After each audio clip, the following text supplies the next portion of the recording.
Dengan pelaksanaan event HEP 1 H2O ini, kita memprediksi itu kunjungan minimal 30.000 orang datang dari luar ke Kabupaten Toba ini.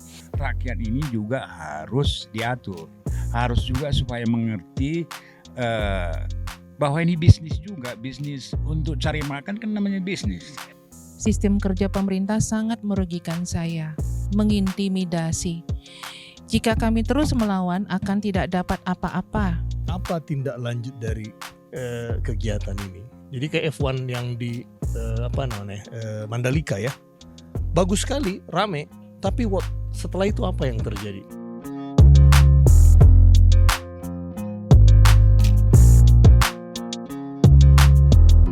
Event F1 H2O yang akan diselenggarakan di Danau Toba, Kecamatan Balige, banyak mendapat respon positif dari sekawasan Danau Toba, khususnya warga Balige, di mana event ini diselenggarakan. Akan tetapi, di sisi lain ada penolakan warga yang sudah lama tinggal di lokasi yang akan diadakannya event dan ancaman tercemarnya lingkungan Danau Toba di sekitarnya. Sudah tepatkah keputusan diadakannya F1 H2O di Danau Toba demi kemajuan pariwisata? Dari Pisah Daliman Balige, Toba TV, kembali Sersan Toba, serius tapi santai mengulas F1 H2O yang diselenggarakan di Balige dengan tema berkah atau musibah. Event F1 H2O yang akan diselenggarakan di Danau Toba, tempatnya di Balige pada tanggal 24-26 Februari tahun 2023. Apakah mendapat respon positif dari warga sekawasan Danau Toba, terkhusus daerah sekitar Balige? Kembali kita memperkenalkan narasumber, aktivis lingkungan Pak Bastian Huta Barat. Mewakili pemerintah Kabupaten Toba, Pak Johnny Lubis, asisten 2 di Kabupaten Toba.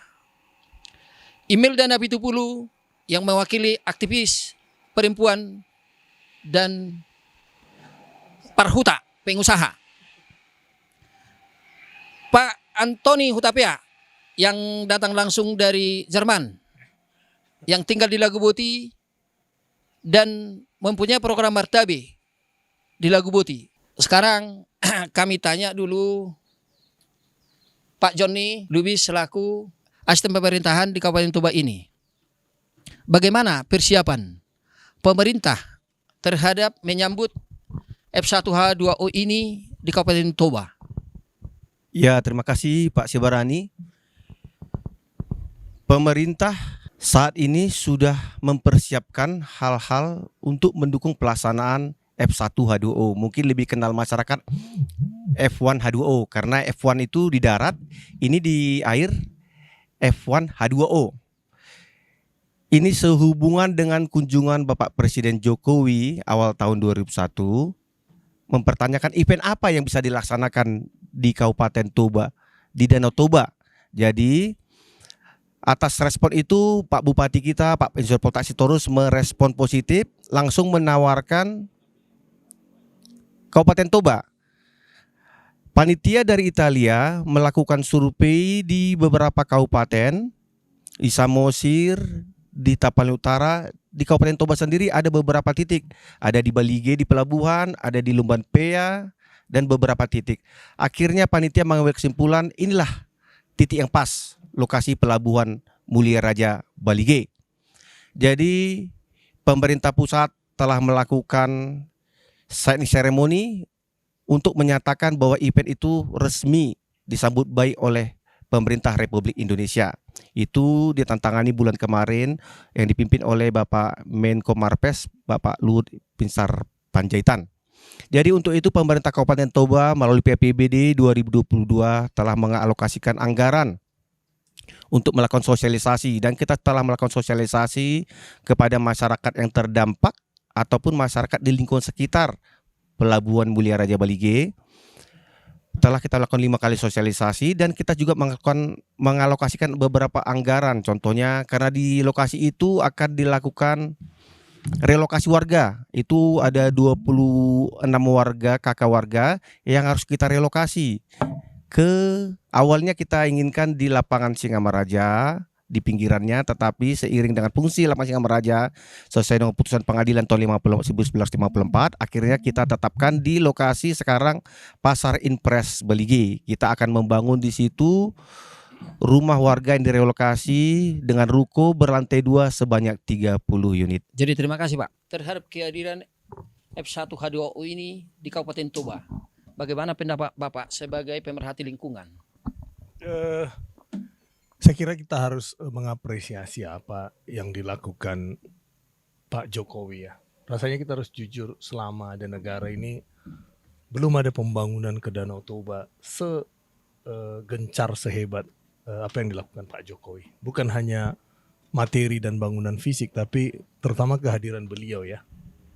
Sampai memikirkan banyak hal, termasuk dulu juga karnaval ya. Luar biasa lah, kita harus mengakui.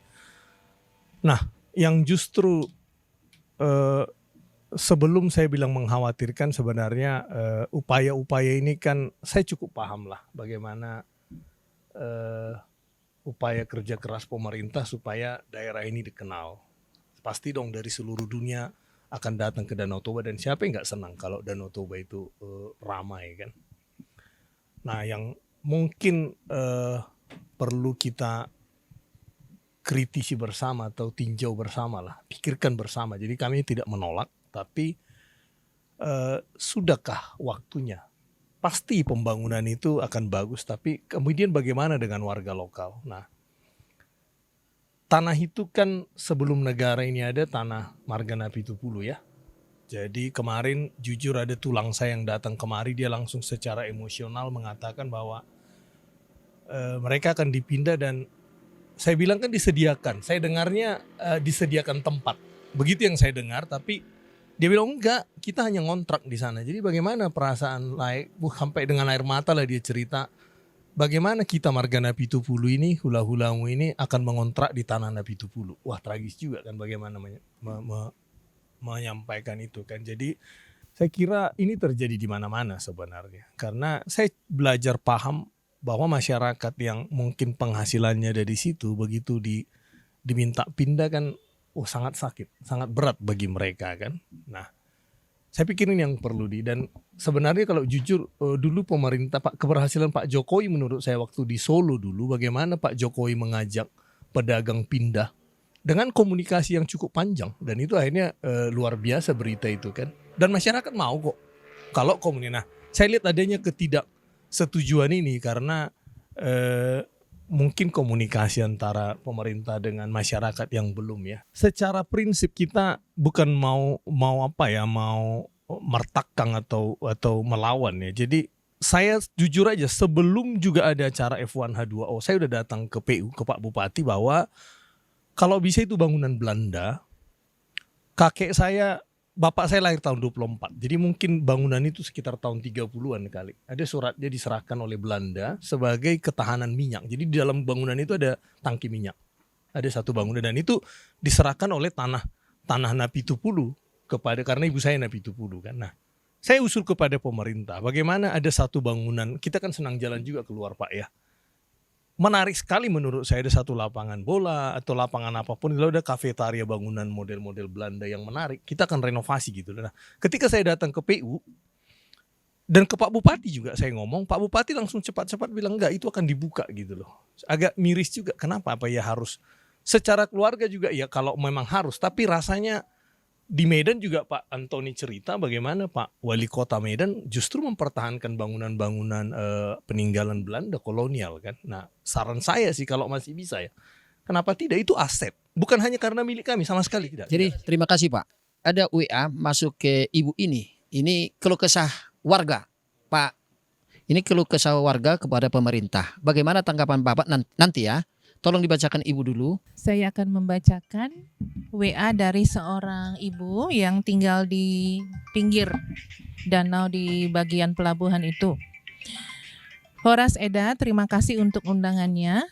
Eda, sebenarnya jika ditanya pendapatku, aku merasa diperkosa hakku, Eda. Sistem kerja pemerintah sangat merugikan saya. mengintimidasi. Jika kami terus melawan, akan tidak dapat apa-apa, dan mengatakan kami tidak punya hak atas tanah itu. Sayang, teman-teman saya yang lain sudah terlanjur ketakutan. Kalau aku pribadi sudah siap mati dikubur di rumah saya itu. F1H2O ini sangat merugikan kami warga yang terpapar. Sayang sekali suara keadilan tidak bisa kusuarakan, karena suamiku menyetujui cara kerja pemerintah yang semena-mena. Sebenarnya, saya ingin memperjuangkan hak hidup dan ketidakadilan memberi pendapat. Maaf Eda, aku tidak dapat hadir menerima undangan Eda hadir di acara Sersan. Aku seperti makan buah si malakama. Jadi itulah salah seorang keluh kesah yang di pinggir Danau Toba yang mau digusur. Hanya katanya event ini tanggal 24 sampai tanggal 26. Padahal mata pencarian kami ada di sana. Di sana. Bagaimana tanggung jawab pemerintah? Pak Luhut mengatakan terkhusus untuk daerah sekitar yang kena dampak penataan infrastruktur yang bagaimana rencana bapak-bapak bikin kepada masyarakat sekitar. Terkait masalah warga yang tidak setuju atau setuju, kita pemerintah Kabupaten Toba telah melakukan 5 kali sosialisasi. Memang awalnya terjadi penolakan. Akhirnya setelah kita terangkan bahwa pemerintah daerah akan memberdayakan masyarakat lokal. Kita utamakan masyarakat situ untuk berpartisipasi dalam mendukung pengembangan wisata. Kalau dia biasanya buka kedai kopi, nanti coba setelah kita data, ini Dinas Pariwisata, Kebudayaan Pariwisata Kabupaten Toba akan mendata. Kalau dia biasa kedai kopi, coba kita buat nanti pelatihan barista. Kalau dia biasanya kuliner, ya kita nanti coba buat pelatihan kuliner. Ya kita harapkan juga melalui Kementerian Pariwisata akan ada bantuan-bantuan terkait daripada UMKM itu. Terkait ke tempat relokasi, kita harapkan nanti itu juga jadi seperti pusat kuliner atau pusat wisata. Di situ nanti ada kuliner, di situ ada nanti souvenir-souvenir yang akan kita berdayakan masyarakat yang terdampak langsung itu, Pak. Itu setelah kita data, walaupun belum kita data secara mendetail. Intinya masyarakat kalau keinginan pemerintah daerah itu tidak akan disusahkan. Harus ada alternatif. Mungkin ya selama ini masyarakat itu, contohnya kalau Onan, dia menampung kebutuhan pokok datang dari Samosir dia jual. Ya mungkin ini kita akan coba mendidik dia, membina dia supaya bersumbangsi di objek wisata itu. Dan ini Pak, kontraknya 5 tahun ya. 5 tahun dengan panitia internasional. Dan ini nanti pengelolaannya akan dikelola oleh BUMN-nya pariwisata, Injourney. Itu bekerja sama dengan pemerintah Kabupaten Toba, dan kita pemerintah Kabupaten Toba sudah meminta supaya mereka melibatkan langsung masyarakat yang terdampak itu, masyarakat Mulia Rega Napitupulu dan masyarakat yang ada di situ, supaya bertindak mengelola lokasi itu. Jadi kita tidak akan tinggalkan masyarakat. Jadi gini, mana bisa itu bangunan itu bisa berdiri dalam tempo yang singkat ini? Relokasinya? Relokasinya Pak, itu kita tadi juga baru selesai rapat kita. Hari ini direncanakan akan membongkar bangunan Pasar Impres Balige.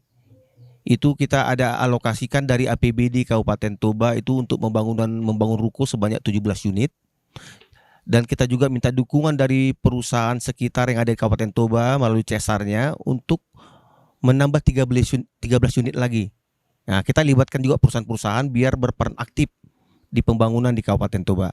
Ini kita harapkan dapat selesai untuk yang APBD paling lama tanggal 30 Desember 2002. Tapi kalau untuk dari Cesar, karena Cesar sifatnya tidak begitu mengikat sesuai dengan pengelolaan keuangan di negara, itu bisa menyeberang ke tahun 2003 Pak. Kita harapkan ini dengan dukungan kita bersama dapat terlaksana dengan baik. Jadi terima kasih.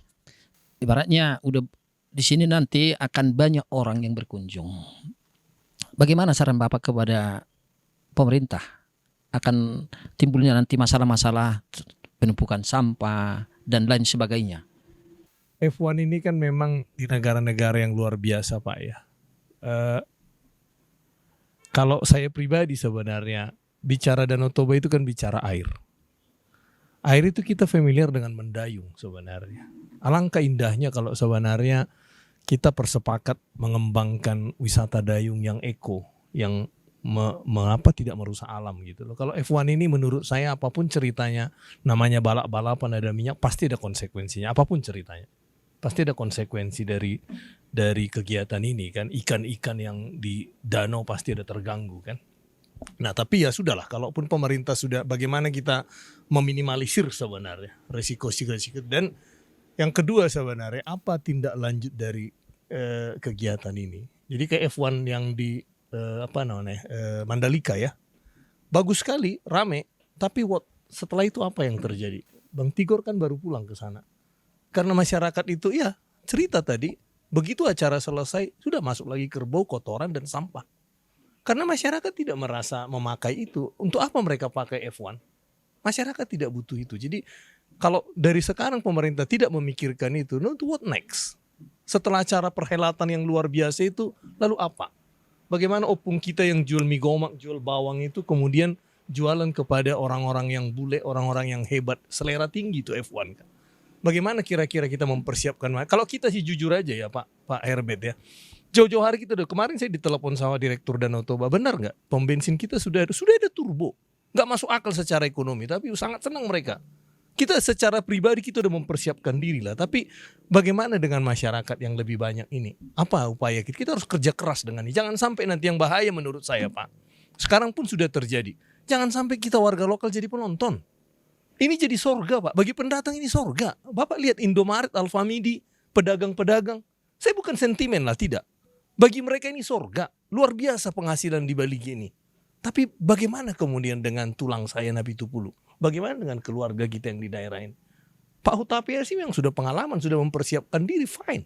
Tapi yang selama ini jualan, Bapak tahu sendiri kalau Dionan itu jual tape 2.000 perak, jual bawang, jual mobe. Kira-kira bagaimana mereka menghadapi F1 H2O?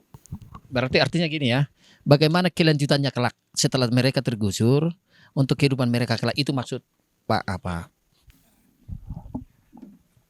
Perlu saya jelaskan sedikit, memang itulah yang terjadi kebanyakan di negara kita ini ya. Pasar-pasar agak susah dikelola. Jadi kayak di Jakarta ada namanya pasar tumpah, di jalan semua jualan.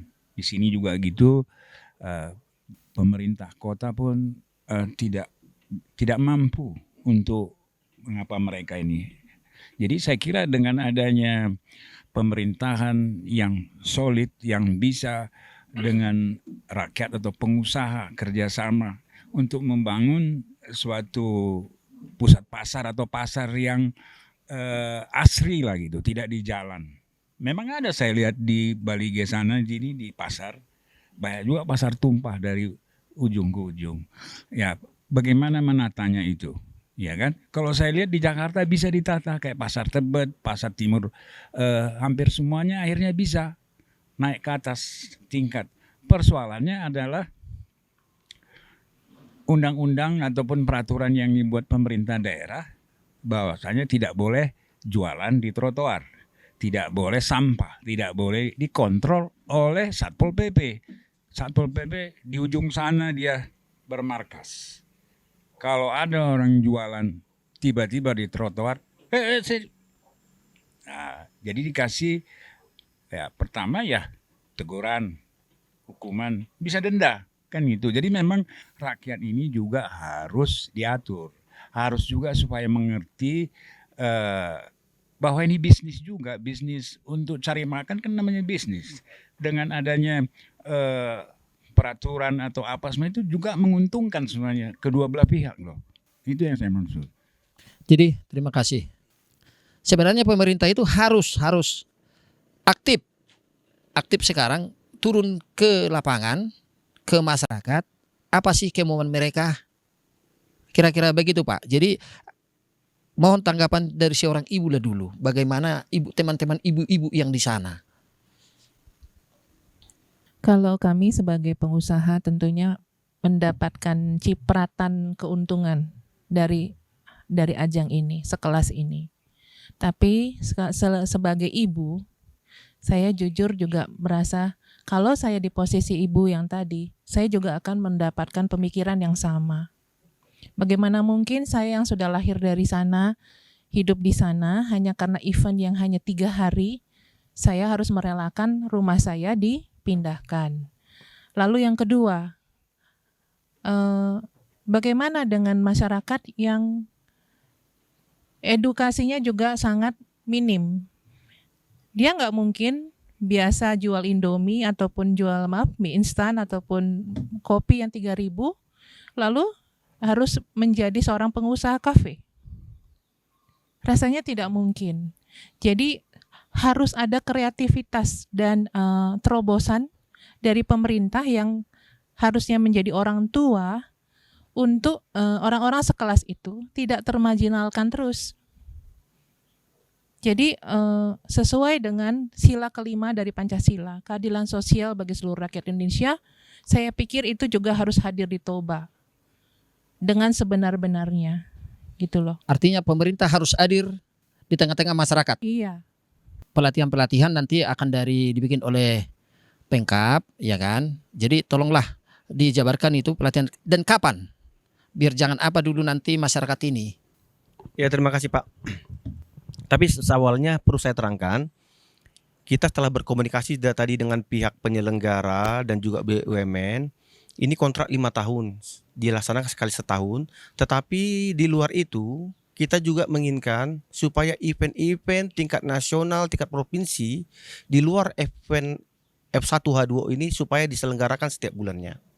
Supaya jangan seperti sampaikan Pak Sebastian Huta Barat tadi. Kalau hanya sekali 3 hari dalam setahun ditinggalkan, mau jadi apa lahan itu? Karena juga memelihara lahan itu butuh biaya. Nah, jadi memang harus ada event berkesinambungan, multi event yang dapat kita laksanakan di Kabupaten Toba. Dengan pelaksanaan event F1H2O ini, kita memprediksi itu kunjungan minimal 30.000 orang datang dari luar ke Kabupaten Toba ini. Kita bisa bayangkan pemutaran uang yang ada, yang kita harapkan semua ini dapat menikmati, tidak hanya pengusaha sekelas Pak Sebastian, ya kita harapkan dari pengusaha level atas, menengah, dan masyarakat paling kecil pun harus dapat menikmati itu. Jadi kita tadi Pak baru rapat kita Kopi Morning dipimpin Pak Bupati untuk menginstruksikan, Pak Bupati ada menginstruksikan kepada Dinas Koperasi UMKM, Dinas Pariwisata, Dinas Ketenagakerjaan untuk mendata dan melihat potensi-potensi apa yang dapat diberikan kepada masyarakat sesuai dengan kemampuan dan kemauannya. Jangan kita paksakan.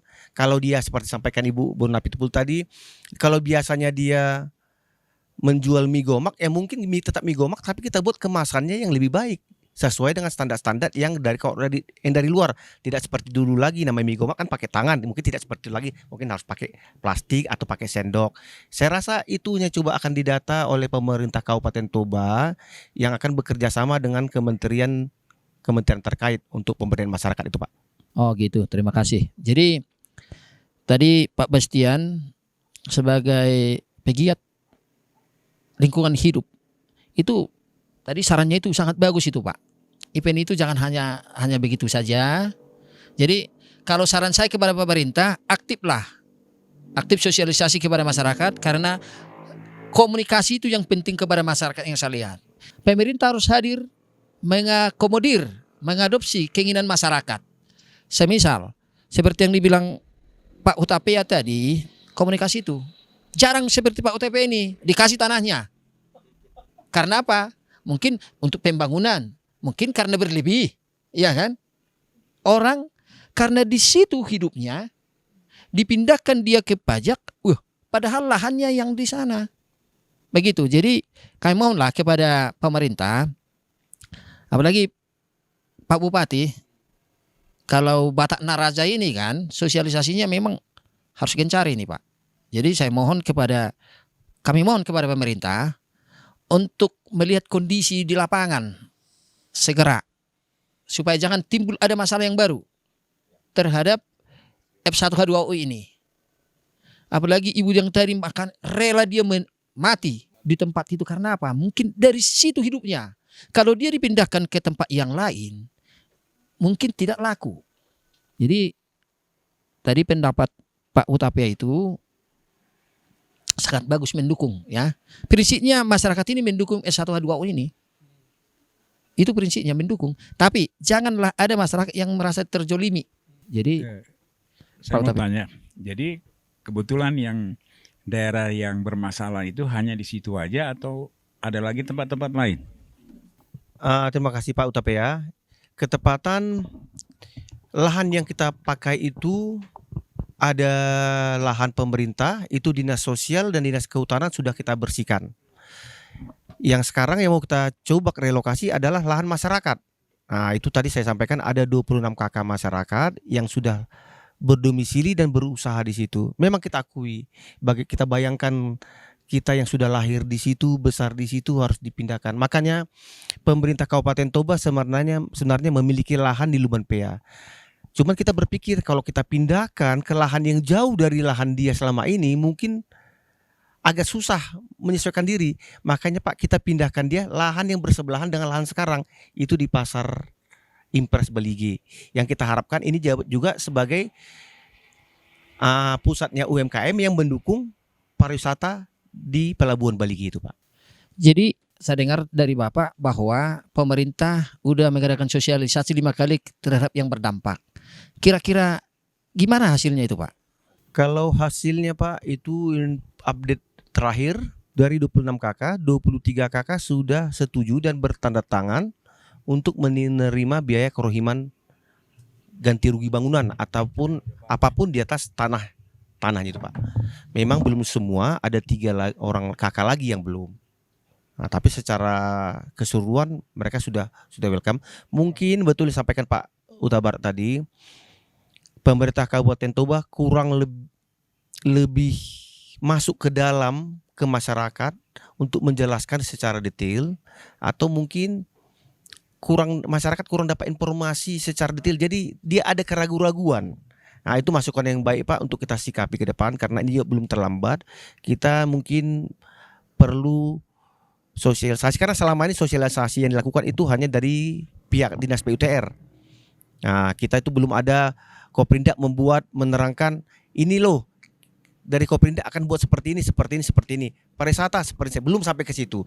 Nah, makanya tadi pagi dari Kopi Morning Pak Bupati menginstruksikan supaya OPD terkait di pemberdayaan ini secepatnya melakukan sosialisasi kepada masyarakat biar masyarakat merasa oh kami dilibatkan ya di situ. Setelah dengan keberadaan event ini hidup kami bukan jadi lebih susah, lebih baik. Nah, itu tadi sudah diinstruksikan Pak Bupati langsung. Ya mudah-mudahan lah dalam waktu dekat ini OPD tersebut akan mengambil perannya masing-masing Pak. Jadi terima kasih. Jadi itulah fungsinya ada di situ asisten ya ekonomi, ada di situ Koperindak, ada di situ Kominfo. Seharusnya Kominfo bisa langsung sebelum orang bapak Kominfo itu kan harus segera itu datang. Kominfo, namanya juga Kominfo, membikin informasi kepada apa? Ini Kominfo itu bahasa ini dipoto, diupload, enggak ada sosialisasinya Pak. Jadi kadang-kadang setelah masuk ke WA kami ke grup Sersan Toba, di situ paling mengesalkan Kominfo. Sama itu yang kemarin tentang kehadiran TPL musibah atau Kominfo datang ke sini, jadi bupati yang kena sasaran. Jadi bupati yang salah. Seharusnya Kominfo itu memberikan informasi, oh inilah tahap-tahapannya. Kan begitu Pak. Secara teknis itulah PU dan Tarukim sama Koperindak. Itu jadi saran kami kepada pemerintah supaya jangan selalu terus disalahkan, supaya jangan dibilang itu lelet. Bilanginlah sama Pak Bupati supaya perangkat-perangkatnya ini agak kencang lah untuk masyarakat. Pokoknya pemerintah hadir di masyarakat, rakyat juga sejahtera. Jadi mohon dari Ibu dulu. Sedikit saya dari masyarakat ya. Jadi saya tahu banget itu kenapa nggak kompak orang pedagang masuk ke dalam Pak ya.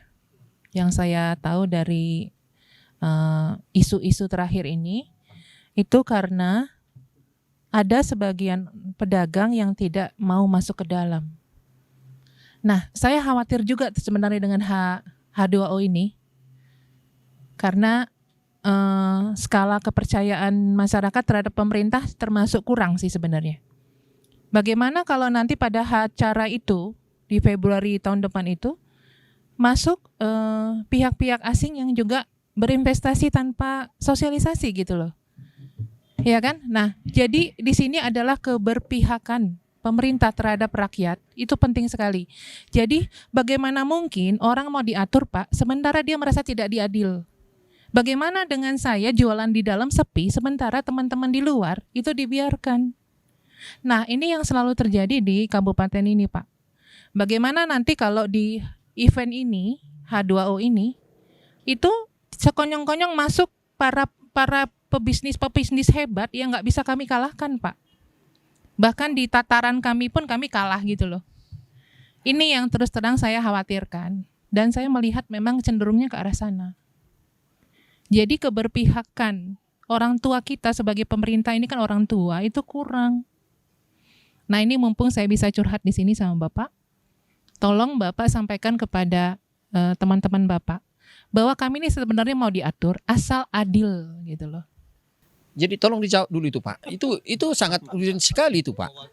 Ya, terima kasih Pak Siberani. Pak Siberani langsung straight to the Iya, point. jadi iya. Sebenarnya ketakutan itu Bu pun sudah ketakutan kami. Itu dibuktikan Bapak Sekretaris Daerah kemarin waktu kita rapat Zoom meeting hari Kamis lewat meminta ke pihak BUMN Injourney, Pak, coba naskah MOU antara Injourney dan pemerintah Kabupaten Toba di-share ke kami supaya kami mempelajari. Jangan nanti Bapak datang ke Kabupaten Toba ujuk-ujuk meminta kami bertanda tangan padahal masyarakat kami tidak ditempatkan semestinya di situ.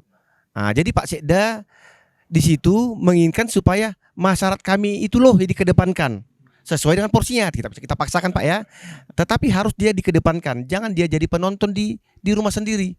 Kita juga tidak menginginkan itu. Mudah-mudahan informasi dari Pak Sebastian, dari Ibu Burna Pitupulu, dan ketakutan itu dapat direspon oleh pemerintah daerah untuk meyakinkan masyarakat bahwa pemerintah Kabupaten Toba berpihak kepada masyarakatnya. Bukan basa-basi ya. Bukan basa-basi. Jadi kan didengar publik ya. Jadi artinya harus diutamakan penduduk lokal lah. Penduduk lokal. Jadi jangan ujuk-ujuk nanti datang pengusaha besar terus dia di depan. Kau nggak bersih nanti kau bikin katanya, padahal untuk mengalahkan dia. Jadi maksud kami di situ ini permohonan dari masyarakat supaya masyarakat itulah yang diutamakan, apalagi yang berdampak di sekitar. Sebelum selesai ini saran dari Bapak kepada pemerintah dan kepada masyarakat apa? Ya, jadi saran saya untuk pemerintah ya, trotoar ya terutama itu harus diatur dengan baik ya kan. Balige apalagi nanti kalau H2O ini jadi ya kan, daerah-daerah situ tentu nanti akan ada dibuat jalan bagus ya, sarana-sarana itu ya. Saya minta juga rakyat ini juga perlu edukasi mereka, jangan buang sampah, jangan ini ya kan. Nah itulah supaya Toba ini kita bangun baik dan semuanya indah, itu yang saya inginkan ya. Itu saya kira. Terima kasih. Jadi saran dari Pak Bastian sebagai pengamat lingkungan. Masih ada ya. Ya saya kira pemerintah itu, saya tetap beriman Pak ya. Pemerintah itu adalah wakil Tuhan. Saya beriman. Saya beriman itu bahwa pemerintah lah yang menjadi pemegang regulasi kan. Pelindung, jadi orang tua kita di sini. Jadi memang saya pikir dari begitu banyak persoalan mungkin lebih banyak lah membuat keteladanan Pak. Jadi kan persoalan ini sangat kompleks. Lewat kita aja Pak. Lewat mungkin kantor-kantor, siapa aja kita tinggal, karena berdebat ini gak akan pernah selesai Pak, tidak akan pernah selesai. Jadi buat aja supaya masyarakat lebih percaya, saya pikir gitu aja Pak. Berlomba lah kita semua lah, jadi bukan hanya soal pro kontra, tapi kita buat lah Pak. Jadi tadi soal kepercayaan tadi, bagaimana lah cara pemerintah melakukan seperti yang dilakukan Pak Jokowi, seperti yang dilakukan Ahok, supaya masyarakat ini percaya. Ya gitu aja Pak Ali. Saran dari Ibu? Kita tetap harus menunjukkan bahwa Toba itu punya potensi besar untuk bisa dijual. Artinya bukan hanya alamnya, tetapi juga kekayaan kulinernya, budayanya, orang-orangnya. Itu yang harus digali terus Pak. Jadi kita jangan selalu mengkopi apa yang orang punya. Misalnya orang Sunda, kita kopi ya kayaknya nggak cocok gitu loh. Jadi memang harus riset mendasar dan juga keberpihakan itu harus benar-benar dilakukan. Jadi bukan hanya kecap, bukan hanya slogan. Apalagi Batak Naraja ya benar-benar tunjukkan bahwa kita memang bisa menservis orang dengan baik gitu loh. Nah itu yang saya tekankan sekali supaya pemerintah jangan lama menunda itu Pak. Kekayaan SDM kita itu sangat luar biasa dan rata-rata orang Batak itu kan pandai. Jadi sebenarnya gampang diajar dan dia cenderung lebih cepat melihat daripada mendengar. Nah, ini salah satu juga. Jangan dibiarkan Pak ada perboden tapi orang bisa masuk ke sana dan tidak ada hukuman apapun. Jadi artinya meskipun kami termasuk orang-orang yang pandai, yang keras, tapi kalau kita juga melihat ada kepastian hukum, kita juga pasti akan nurut. Itu aja dari Jadi, saya. terima kasih. Jadi mohon juga saran dari pemerintah kepada masyarakat dan himbauan kepada pemerintah. Ya, terima kasih. Jadi kalau dari pemerintah saya sangat merespon acara ini, masukan-masukan ini nanti kita harapkan kepada OPD-OPD terkait yang menyaksikan acara ini jadi cambuk bagi kita. Berarti selama ini kita kurang berbuat di tengah-tengah masyarakat. Jangan jadi kita biarkan, inilah mungkin kalau sekarang pun waktu kita melangkah awal, ya tidak ada terlambat. Supaya kita tunjukkan kepada masyarakat, kita peduli kepada masyarakat. Kita adalah pemerintah yang pro terhadap masyarakat. Dan untuk pemerintah masyarakat sendiri kita harapkan jangan terlampau a priori atau ketakutan yang berlebihan. Nah, jadi kita pemerintah mengharapkan masyarakat mendampingi pemerintah. Kalau ada yang kurang dari langkah pemerintah, masyarakat bisa bilang, Pak pemerintah ini loh yang seperti ini yang kami inginkan, tapi dengan media-media yang elegan supaya terjalin hubungan yang baik antara pemerintah dan masyarakat. Itu aja dari saya, terima kasih. Jadi tadi kita sudah dengarkan bagaimana cara pemerintah meyakinkan masyarakat. Jangan hanya slogan seperti yang dibilang Ibu ini, jangan hanya slogan Batak Naraja, tapi perlakuannya harus berpihak kepada rakyat. F1H2O, masyarakat mendukung, pelaku pariwisata mendukung, tokoh masyarakat mendukung, bahkan masyarakat dunia mendukung pelaksanaan F1H2O ini di Kabupaten Toba. Tapi dengan harapan cara pemerintah meyakinkan masyarakat, jangan hanya slogan Batak Naraja, dan jadilah memang Batak Naraja.